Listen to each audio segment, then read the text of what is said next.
From the Jennings Communication Building on the campus of Dixie State University, this is Trailblazer Weekly. Welcome inside Trailblazer Weekly on a Wednesday afternoon. Thank you so much for joining us. I am Drayson Ball, and this is Trailblazer Weekly. Let's jump in to our show, beginning with our Blazer Beat.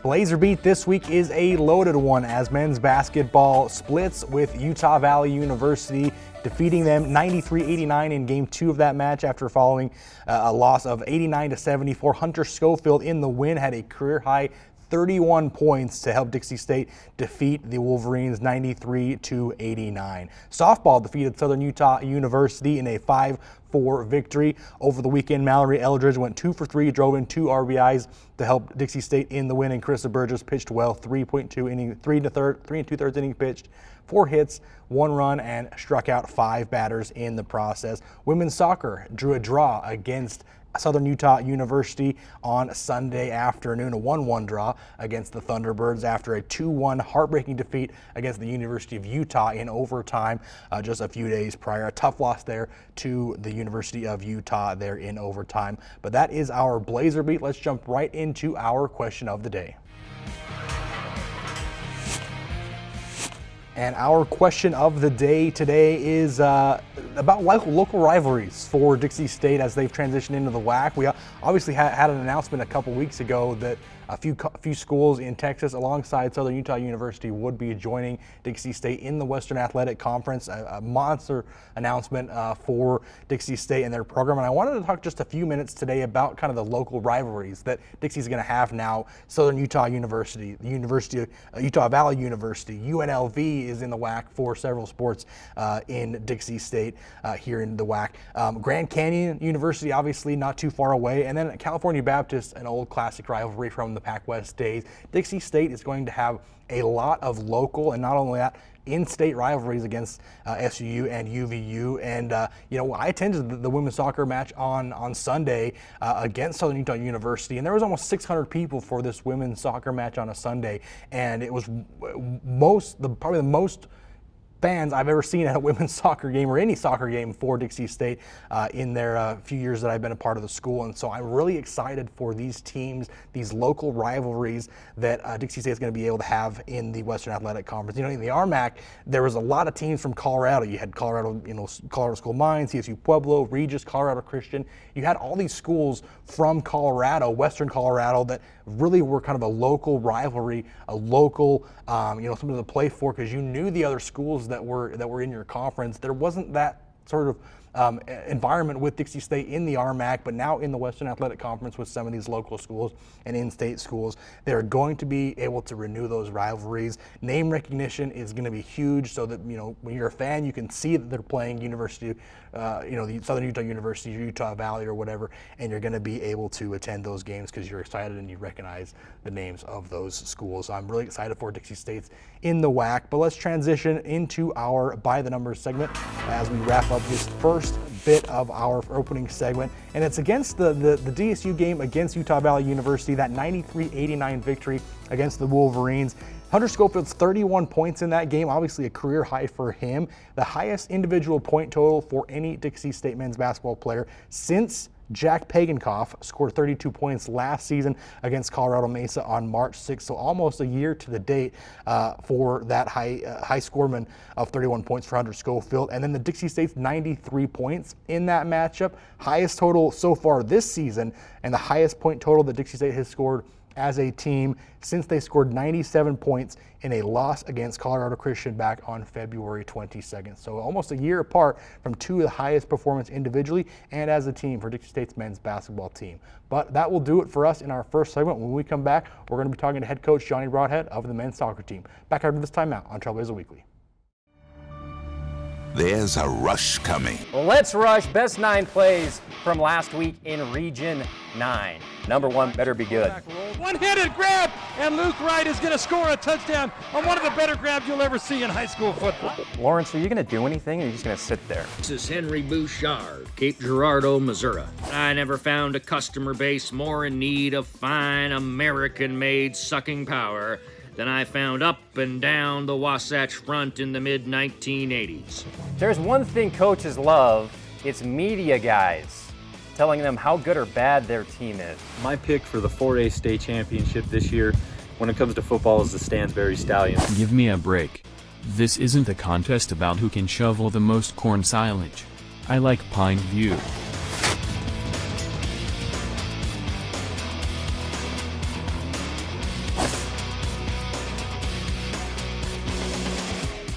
Today's show is brought to you by the Dixie State Campus Store, the official source for DSU Trailblazer clothing, providing students with textbooks, as well as educational, office, and art supplies. Located on the second floor of the Gardner Center, the Dixie State Campus Store, proud sponsor of Trailblazer Weekly.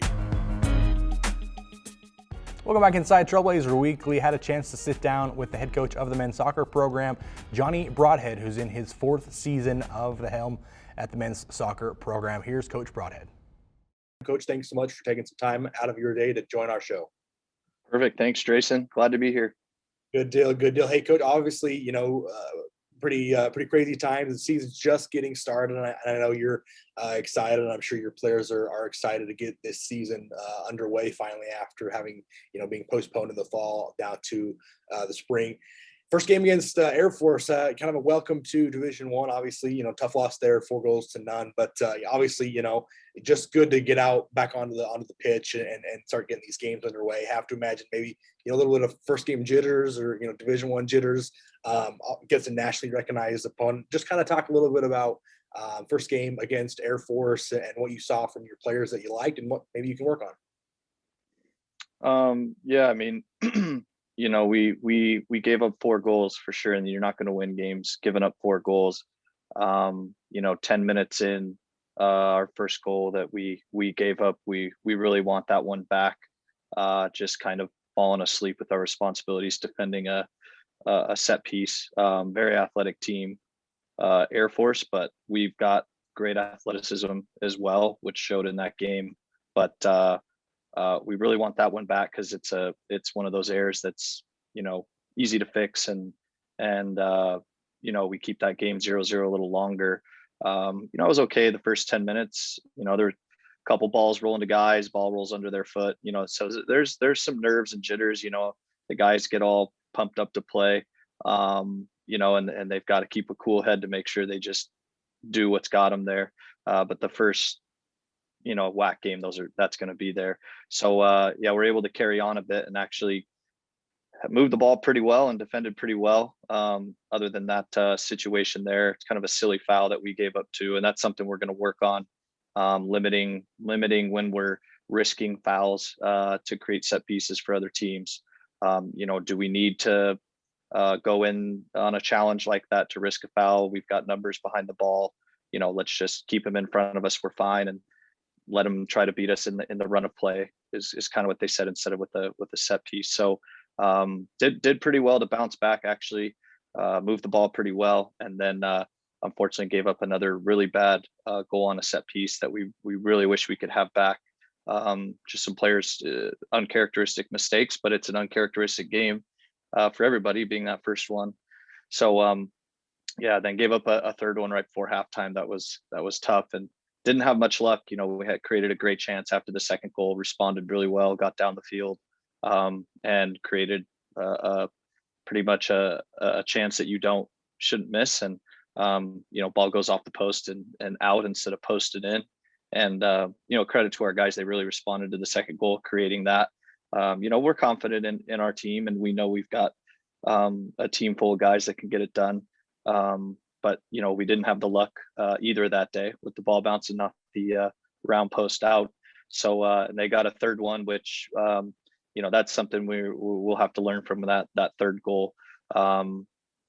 Just kind of tracking guys through the midfield and defending space better just wasn't good enough. So halftime was good. We got a chance to reset. I think all the guys were pretty emotional in the halftime locker room for a good reason, because they know we wanted those goals back, and we were good enough to go get some. So we had some good adjustments at halftime, but we didn't really create any shots. We didn't have any shots in the second half, but we really kept Air Force at bay. Which, you know, you're down 3 goals to go for a win. You got to get some shots and stuff. So maybe that's, you know, an adjustment I should have made and push the guys, push certain positions to go a little higher and take it. But we were also keeping them at bay and going quite a long time without them getting too many chances, things like that. So we got a mistake at the end of the game with a red card, which was really unfortunate. And you know, our team wasn't able to. I wasn't able to adjust quick enough. They got a goal right after that. So a little bit of salt in the wound there at that point. But I, you know, film and talking to the guys, they want those goals back. They know they can do better. You know, we you know, if but our team has belief, and we have to go through those first few games of learning. We're done playing each other, which was nice. It was nice to just have referees and the guys get to play and learn from these things. But yeah, Air Force, a solid squad. We knew that, but they capitalized on our mistakes and we didn't capitalize on theirs. So that's why 4-0 looks the way it does. Yeah, obviously, you know, Coach, always tough to lose any game, let alone the first game of the season. But you know, obviously, with the transition from Division II to Division I, there's going to be some bumps in the road along the way, and I think you know that. I think you know your players and your team knows that as well. What are some of the differences that maybe you've noticed from preparing for Division II games to Division I games? Is it a quality of opponent? Is that all it is, or is it individual guys that maybe you need to scout differently that you don't see those same caliber players at a Division II level? What are some of those differences between preparing for D2 games versus D1 games?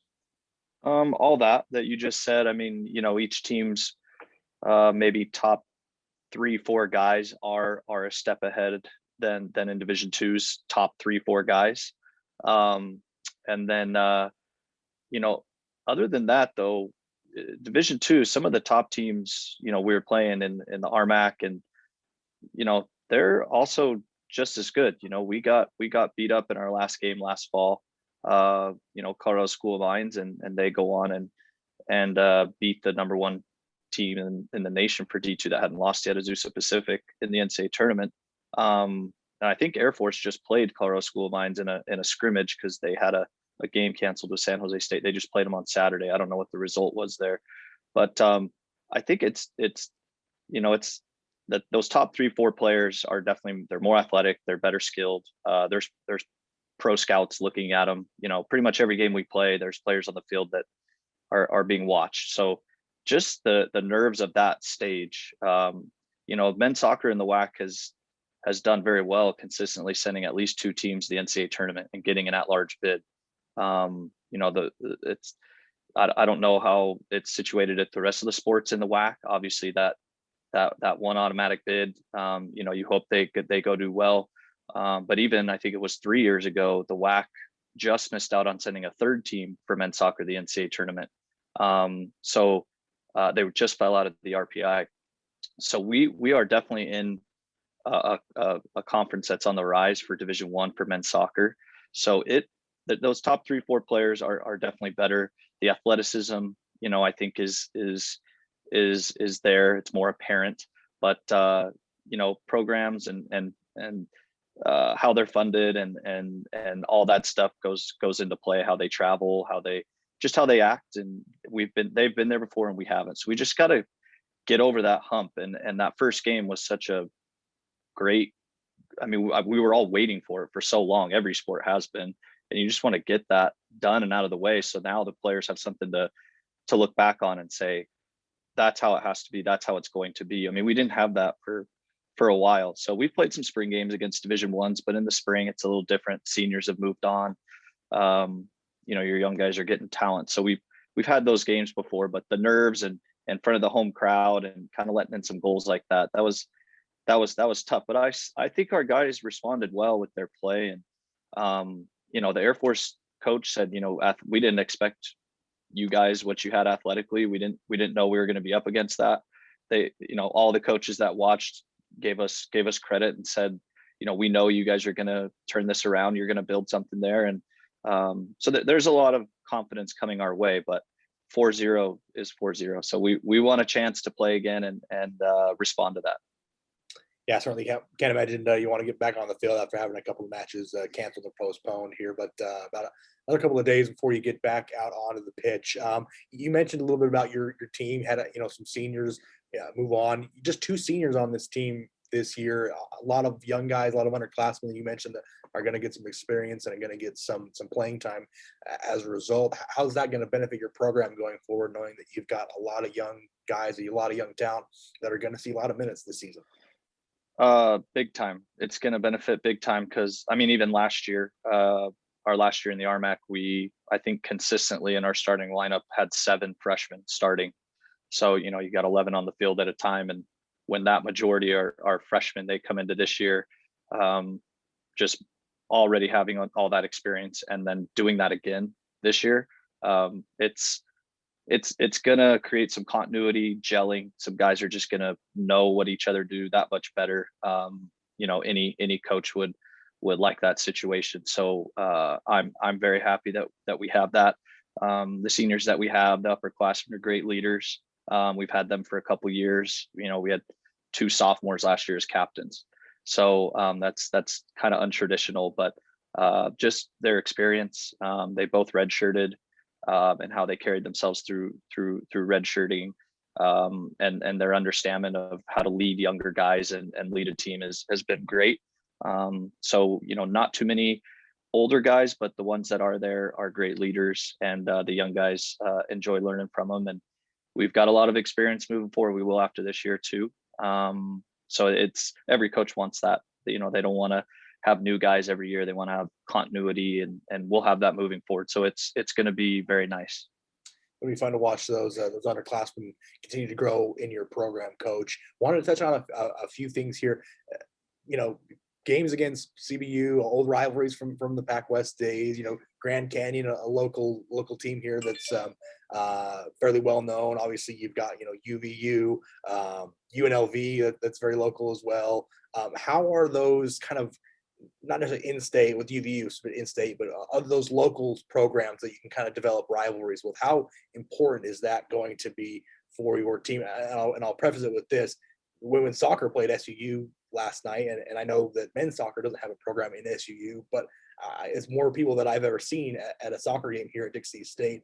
What is that going to mean for your program to have some local rivalries that you're going to be able to develop over the years? Yeah, it's great. I mean, even with Air Force, Air Force has a player from Utah on their team that was youth teammates with one of our players, and so their whole family was down to showcase their support. So there's a little cheering section, and UVU, UNLV, Grand Canyon, we're all recruiting very similar players. So you say yes to some and no to some others, and the ones you say no to, when they show up on the roster of those teams, like UNLV playing last weekend, and seeing who's on the field for them, starting 11 and things like that.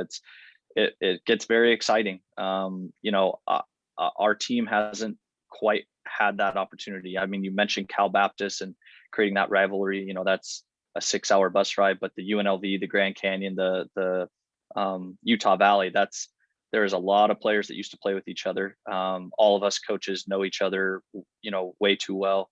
And it creates very exciting things. The Hammer with the basketball rivalry that our basketball team split.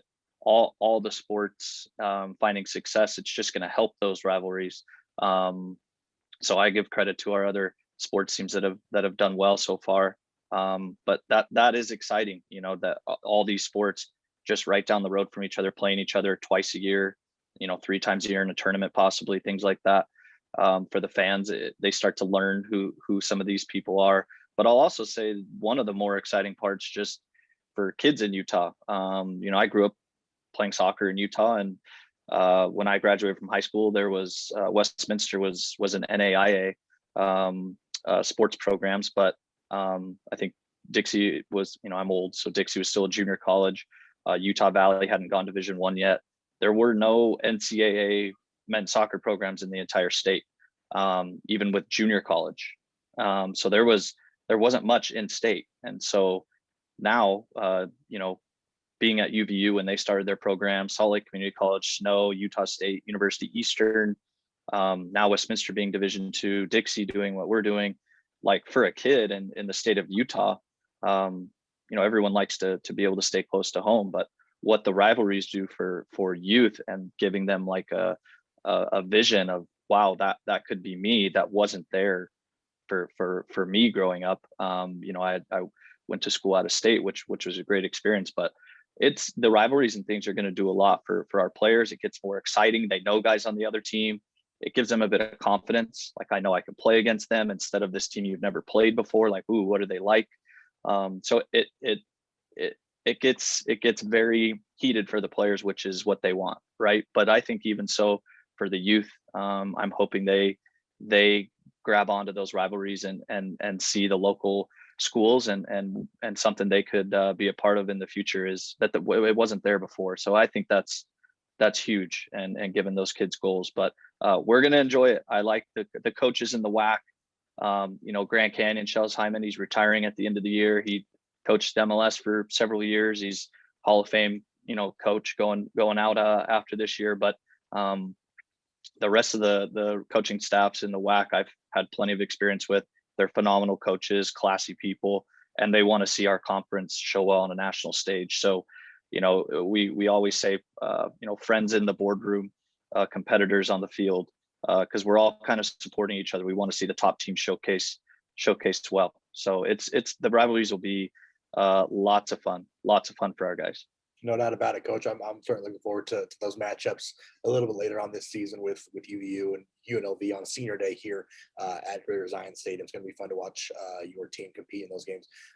Last question I wanted to touch on, just, obviously kind of the elephant in the room is just kind of the COVID protocols that you guys have to go through as a team. I want to just kind of ask you how it's affected your program, what adjustments you as a coach have had to make, and ultimately kind of just get your thoughts on, ultimately at the end of the day, I'm sure your players are just happy to be able to play soccer this season. Yeah, some of the changes in all coaches, all schools, all teams, luckily with us being a sport outside, if someone on our team is to get COVID, just their interaction at practice with the team necessarily doesn't hold them out. They don't view that there's enough close contact outside. So the part that's tough is, a lot of our guys live with each other. So if somebody were to get it, roommates, are held out for a certain amount of time. Team meetings, film, that's all. Zoom has taken its presence in our world now. But yeah, we've got to limit our time in a classroom together really to zero. Obviously we're in mass if we do, but any meetings like that, if someone were to be positive, that meeting, if it's inside a classroom, would be close contact. So, that would rule kind of everyone high risk contact for a while. So, sharing an office with an assistant coach. We've got to look at working separately now and only showing up for practice together. There's all sorts of stuff like that. What's nice, we had our games. We weren't able to play last weekend. Cal Baptist, we're looking at doing a reschedule, which is one of the beautiful things about us getting in the WAC, just the proximity of all the schools. That's not a difficult bus ride down there. So we'll get that rescheduled and we won't lose out on a game. They're actually going to come up to play us during the WAC tournament at UNLV because they can't make the WAC tournament as well. And they're like, we just want games. So we're going down there in season and they're going to come up for a non-conference game. So that's one of the nice things about COVID, with the proximity of some of the schools that we have and how they did the schedule with men's soccer, just one game on a week, and allows for that, rescheduled midweek game if we have to do it, because I shouldn't say no one's traveling too far. The Texas and Seattle schools kind of have it a little different, but it was nice that it was Cal Baptist and Riverside. We could rearrange that, but yeah, we've got to limit meetings in classrooms, coach time in the office. But if we do that well, I really can't. It was crazy watching the women's game against Gonzaga, their opener. I was standing there, and I was there yesterday too. Great game, but just watching sports in general again. That was I couldn't imagine being a student athlete and having that taken away. So I just try to keep the guys enjoying it and knowing it could be taken at any time. That was a big speech before the Air Force game. They're all nervous. It's like you've got to find a way to kick the nerves and just enjoy your playing soccer again, because guess what could happen after the game?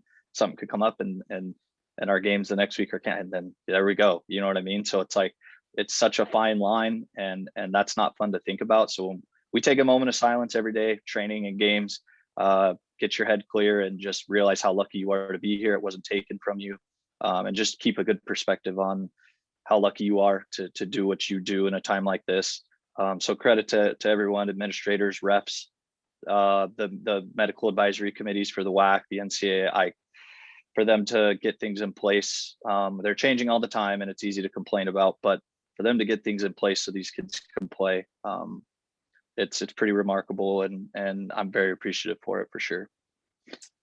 Yeah, Coach, I have to imagine it's been difficult for you, but I'm right there with you. I'm glad we're able to get these games in. Hopefully, we can continue to finish up this season, and look forward to seeing your progress over the first year in Division I. I wish you best of luck. I'll be watching with you, and once again, just want to thank you for coming on our show today. Thanks, Jason. Appreciate it. A lot of good insight there from head coach Johnny Broadhead of the men's soccer program. Always good to catch up with him. His team takes on San Jose State on February 20th. A little bit later on in the week, you can catch all the live stats and video streaming information on DixieStateAthletics.com. Quick timeout and back with our final segment on Trailblazer Weekly. Radio Dixie 91.3. We don't play that. Nope, not that. A big fat no there. That's what we play. And stuff like that. On St. George's only alternative, Radio Dixie 91.3. Oh, and from 9 till midnight, we play this. I need a one dance. And this. Radio Dixie 91.3 FM. Time apart has taught us. In our social distance, we found space. Space to ponder. Space to connect. Space to imagine. Space to heal. In the emptiness, we found meaning. In silence, we found beauty. In separation, we've discovered there is so much more to find when we find our space. Find your space. 1, 2, 3, 4. 0.52 kilograms. This graph is square. Pretty close. Artemisia is all the sagebrush, but there's your needle and thread. Which one is this? Come down. Turn, please, right? Sodium carbonate.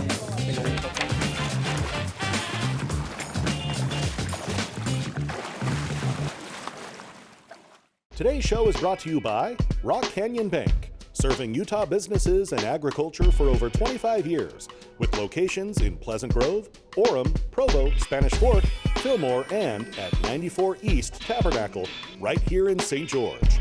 Rock Canyon Bank, back to banking. Member FDIC, equal housing lender. Welcome back inside Trailblazer Weekly as we continue on a Wednesday afternoon as we wrap up this show with our final segment of the day. And it's good to talk to head coach Johnny Broadhead and kind of get into his brain about what he's been going through in the first couple weeks of the season through practice in the first game against Air Force. It's always good to talk to these coaches to see what adjustments they are having to make with obviously the COVID protocols and the transition to Division I. So it's good to talk to him. Thanks so much, Coach Broadhead, for joining our show. But let's wrap up this week's show, jumping into our Player of the Week. Our Campus Store Player of the Week is going to Hunter Schofield for his performance against Utah Valley University in the 93-89 victory for Dixie State. Hunter Schofield recorded 31 points, 7 rebounds, and had 3 assists to help Dixie State in the victory. A monster performance from Hunter Schofield, a career-high 31 points for Hunter Schofield, who has had a really good season so far this season, averaging 12.3 points per game on almost 50% shooting and 5.3 rebounds per game. One of the staples for the Dixie State men's basketball program as they continue on their first season into Division I. And with that, let's move on to our Game of the Week.